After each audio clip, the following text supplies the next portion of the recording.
Eu queria iniciar nossa conversa, inclusive, perguntando ao senhor como é que tem sido esse trabalho de escuta, de trazer à tona esse período tão horroroso da história do Brasil. Bem, é um trabalho penoso, né? Mas eu estou muito habituado a trabalhar com grandes acervos documentais, sempre foi uma coisa que eu fiz, desde que tive acesso aos primeiros documentos secretos da ditadura, isso lá nos anos 90, era um acervo gigantesco. Aliás, foi por isso que eu deixei a universidade onde eu trabalhava com o Vila, porque na época não havia pós-graduação e eu precisava congregar alunos de mestrado e doutorado na pesquisa desses acervos gigantescos, né? Então, esse trabalho demanda disciplina técnica e método. A pesquisa histórica brasileira sobre a ditadura e sobre outros períodos também avançou muito nesses anos, tem muita pesquisa, muita gente boa e qualificada trabalhando, apesar dos ataques que a universidade, o CNPq e a CAPES recebem quase que diariamente nesse governo atual. Então, demanda isso, disciplina, ouvir os áudios. Muitas pessoas me perguntaram ontem, hoje, você pode mandar os áudios? Bem, esses áudios são públicos, estão lá desde 2011, 2016 foram inteiramente liberados pela ministra Carmen Lúcia e só não pesquisou quem não quis. Basta ir lá e obter essas 10 mil horas de áudios e ouvi-los e trabalhar com técnica, conhecimento histórico do período, da conjuntura da época, do nome de todos os ministros, das pessoas envolvidas, dos réus, das vítimas, dos procuradores, dos advogados, e, portanto, isso dá muito trabalho e, enfim, é um trabalho que a gente faz com técnica, com método, com suporte teórico conceitual, com pesquisa profissional, e a oportunidade de divulgar essas comprovações, né, sobre ter havido tortura, como se fosse necessário, parece que é ainda, né? É uma oportunidade, vamos dizer assim, do nosso trabalho mais direto com o público, né? Porque eu Professor, já publiquei trabalhos acadêmicos. Pois não, pode falar. não, eu acho esse ponto exatamente, né? Porque antes de o senhor entrar, estava conversando com o Vila a respeito da fala do vice-presidente da República. O vice-presidente da Ah, República, né? O que é muito forte quando ele faz uma ironia, dizendo, inclusive, mas para que vai falar sobre isso? Já está todo mundo morto. Vai revirar, vai retirar as é, pessoas do túmulo. O senhor, o objetivo, qual é o objetivo disso? O senhor acha necessário uma nova investigação? Porque é justamente o que alguns estão propondo lá no Senado. A partir destes áudios? olha, o Senado pode fazer o que quiser, evidentemente. Inclusive, fica a poucos quilômetros ali do STM, dá até para ir a pé, mais ou menos, e pegar os áudios. Não é preciso requisitar nada, estão disponíveis graças à Lei de Acesso à Informação, a grande conquista da democracia brasileira, e, como eu disse, estão disponíveis desde 2011. Então, o Senado teria que ouvir, como eu ouvi ao longo de 4 anos, cerca das 5, 6 mil horas do total de 10 mil, né? O que não é muito fácil. Agora, essa declaração, eu estava ouvindo o Vila falar, realmente esse general Mourão, ele é muito um homem de poucas luzes, né? Talvez a gente possa dar esse desconto, porque ele repete assim vulgaridades já superadas, né? Eu me lembro de palestras que ele fazia que até raiavam o tom de comédia, né? Falando que o Brasil herdou a malandragem do negro, a indolência dos índios, esses equívocos assim superados há mais de um século pela sociologia brasileira e que ele repetia como se fossem coisas muito acertadas. Enfim, é um sujeito que é defensor de torturadores e golpista, né? Porque ele já defendeu essa ideia de que as instituições militares podem intervir no sentido de garantir os poderes constitucionais. Então, essa estratégia do deboche é uma estratégia muito conhecida para provocar reações, muito praticada, né, pelo governo atual e pelos militares mais autoritários desde muitos anos, inclusive presente nesses áudios do período da ditadura militar, não só o deboche, mas a piada, o tratamento autoritário, machista, homofóbico, racista, tudo isso está presente, né? Eu não tive paciência ainda de separar essas questões, mas quem sabe oportunamente eu faça isso, porque o meu objetivo principal não era destacar áudios escandalosos, mas fazer uma reflexão sobre a moldura institucional da ditadura militar. Quando eu vi a ofensa que um desses filhos do presidente atual dirigiu à jornalista Miriam Leitão, e esse cidadão dizia duvidar, né, da existência de tortura e tal, eu falei, bom, então é o caso da gente separar aqui alguns casos, porque são milhares de casos, né? Separei aqueles casos, aqueles trechos, que são mínimos trechos do total de 10 mil horas, e enviei para Miriam Leitão com essa intenção. Nós nem conversamos sobre isso, mas eu percebo que ela entendeu plenamente que poderia usar esse material como uma espécie de resposta incontestável sobre o fato de ter havido tortura, né? Então, é isso o que aconteceu nesses últimos dias. Eu sabia que ia ter essa repercussão muito grande, mas tomei a decisão de divulgar justamente porque o ambiente político brasileiro está muito comprometido pelo negacionismo. Vila, quer fazer uma pergunta para o seu colega?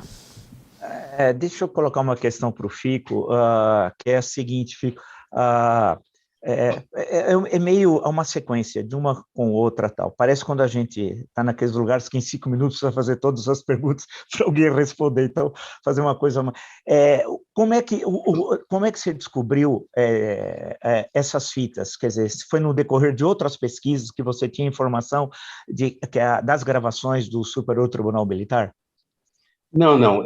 Isso aí foi iniciativa de um advogado que eu nem tenho prazer de conhecer, Fernando Fernandes, em 2006. As coisas são longas para serem consequentes, são muito longas. Em 2006, esse advogado fez uma ação qualquer no Supremo Tribunal Federal. Ele só obteve resultado, creio que em 2011, o Supremo Tribunal Federal determinando que esses áudios fossem liberados. O STM descumpriu a ordem do Supremo, liberando apenas as sessões públicas. E ele continuou lutando e conseguiu, creio que em 2011, a liberação também das sessões secretas. Isso foi uma decisão da ministra Carmen Lúcia, acompanhada pela unanimidade do plenário do STF, dando ordem ao STM para resolver esse assunto. Isso eu acompanhava pela imprensa, muito interessado, saíram matérias, até me entrevistaram a propósito disso, e eu fiquei muito interessado como historiador. Esse advogado, Fernando Fernandes, escreveu um livro analisando algumas dezenas apenas de sessões de 1975, 76. E eu falei assim, bom, tem que ouvir tudo, né? Não adianta.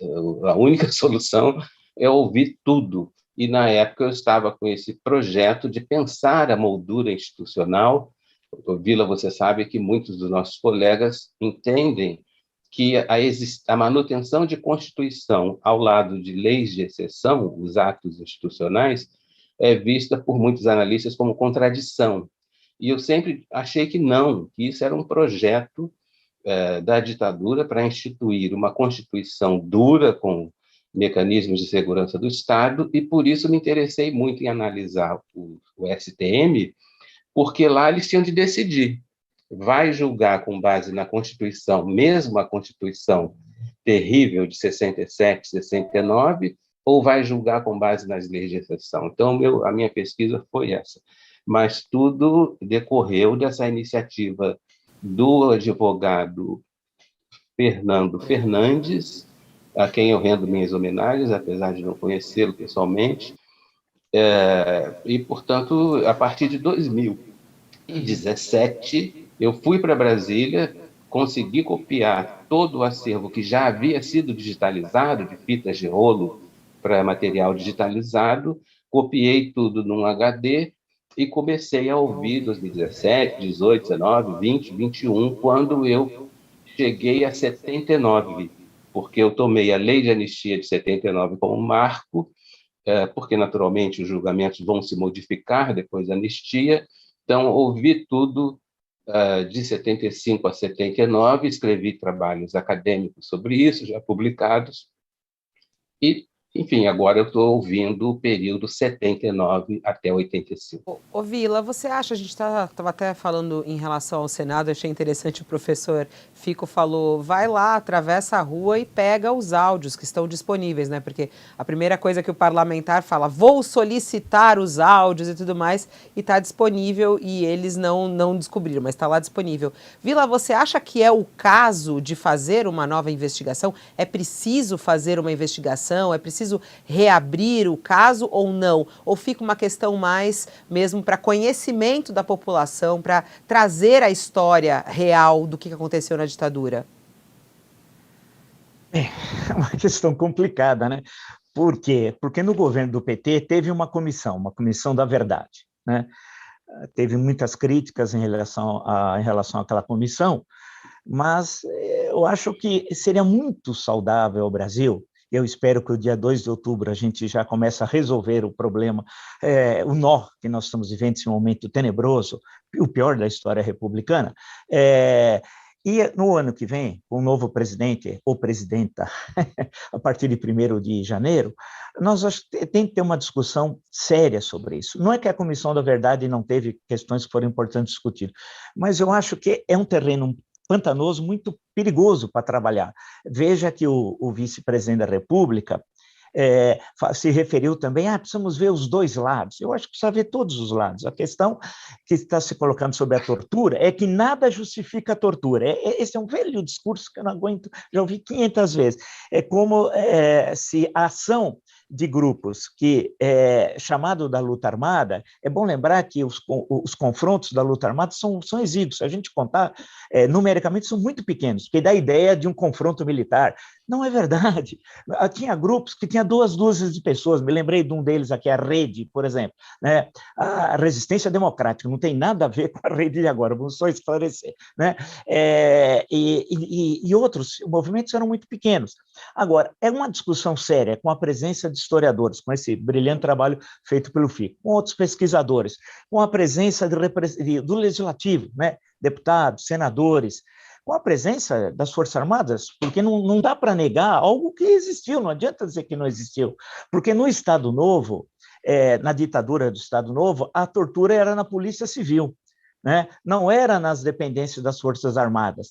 E teve uma CPI, foi em 1946, até o pai do general Figueiredo, Euclides Figueiredo, foi o presidente até daquela comissão, mas que, salvo engano, não acabou chegando a bons resultados. E saiu umas coisas na época que também eram um chute. Tinha um livro do Davi Nasser chamado Falta Alguém em Nuremberg, que era uma picaretagem absoluta, tal, que era uma das invenções, porque o Davi Nasser inventava histórias, né?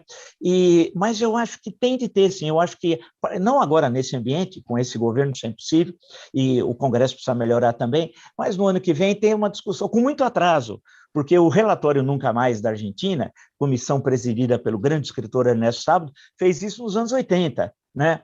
No momento adequado, e depois essa discussão reapareceu durante a presidência do Kirchner, né? Eu acho que seria muito importante para o Brasil ter isso, essa discussão séria, e que as pessoas, eu acho que a importância da pesquisa do FICO, e ver o papel do historiador ir nos arquivos, parece uma grande novidade que eu estou dizendo, porque muita gente quer fazer história sem arquivo, aí fica difícil, né? E eu queria aproveitar um gancho, depois do que eu falei de forma não muito organizada, queria lembrar uma coisa que é o seguinte, você vai publicar, Fico, fazendo uma seleção, você falou que são 10 mil, salvo engano, ouviu 6 mil, algo próximo a isso, né? De horas, se nesse conjunto você vai fazer não é uma seleção dos melhores momentos, nada disso, no sentido de algo tão grave, tão triste como isso, mas dessa leitura mesmo, para entender como é que o aparelho de Estado repressivo agiu durante a ditadura militar, né? E esses casos serem conhecidos do público, que a maior parte das pessoas não conhece esse período. Eu acho importantíssimo isso. Eu confesso que eu tenho muito trabalho, né, muita coisa para fazer, e também a divulgação pública desses áudios demandaria uma estrutura de suporte, de recursos, né? Enfim, e a gente não está em fase muito boa de obtenção de financiamentos à pesquisa no Brasil, ao contrário. Agora, é claro que eu até em função desses últimos episódios aí, após a divulgação desses áudios, percebo a importância que isso tem para o público não acadêmico, para o público em geral, né? Confesso que eu não estava muito atento a isso, porque, enfim, tortura é uma coisa que obviamente existiu. Eu, que sou historiador, trabalhando há mais de 30 anos com isso, talvez não tenha me dado conta imediatamente da importância desses áudios, dessas passagens. Isso tudo demanda trabalho de edição. É claro que todas essas horas que eu já ouvi de 75 até agosto de 79 estão classificadas, né, fichadas, eu sei localizar exatamente onde está cada passagem, e eu vou tentar fazer isso, né, não só em relação a essas comprovações de tortura, mas outras coisas também que possam ser interessantes para o debate da democracia brasileira, porque eu acho que o importante para o grande público, tirando as questões acadêmicas e conceituais que me interessam mais, para o grande público é importante ter contato com isso que, em teoria da história, a gente chama, vou usar uma palavra aqui, vou saltar aqui com um latim, que é a enargeia e o demonstratio, né? Essa capacidade quase mágica que o orador tem de fazer transparecer diante do público algo que já passou, né? E a voz desses ministros falando, ela tem uma grande energia, ou seja, uma grande enargeia, uma grande capacidade de demonstratio, de demonstração, né? E, portanto, eu vou me esforçar, encontrar tempo para fazer essa seleção. Espero que outras pessoas façam também. Tomara que o Senado faça, tomara que outros pesquisadores façam, Nível, porque né? essa documentação é pública, É né? público. E eu só queria dizer uma coisa sobre essa história aí dos dois lados. A lei de anistia de 79, a anistia é o quê? É um perdão, vamos usar essa palavra, a quem cometeu algum crime ou foi julgado e condenado. Os militares nunca foram julgados e condenados, e foram anistiados, enquanto que os presos políticos, os que sobreviveram à tortura, foram julgados e condenados. Então, quem foi anistiado de verdade na tradição das leis de anistia foram aqueles que foram condenados pela justiça militar e foram, portanto, julgados e condenados. De modo que a gente tem no Brasil essa aberração que é a anistia para quem não foi julgado, né? De modo que não se pode falar de dois lados, não há equivalência nenhuma entre aquelas pessoas que foram presas, torturadas, os que sobreviveram foram julgados e condenados, e esses militares que violaram direitos humanos e jamais foram julgados nem condenados, né? Importantíssimo a gente ter aí a fala de dois historiadores a respeito desse assunto. E é preciso revisitar a história para que a gente saiba o que realmente aconteceu.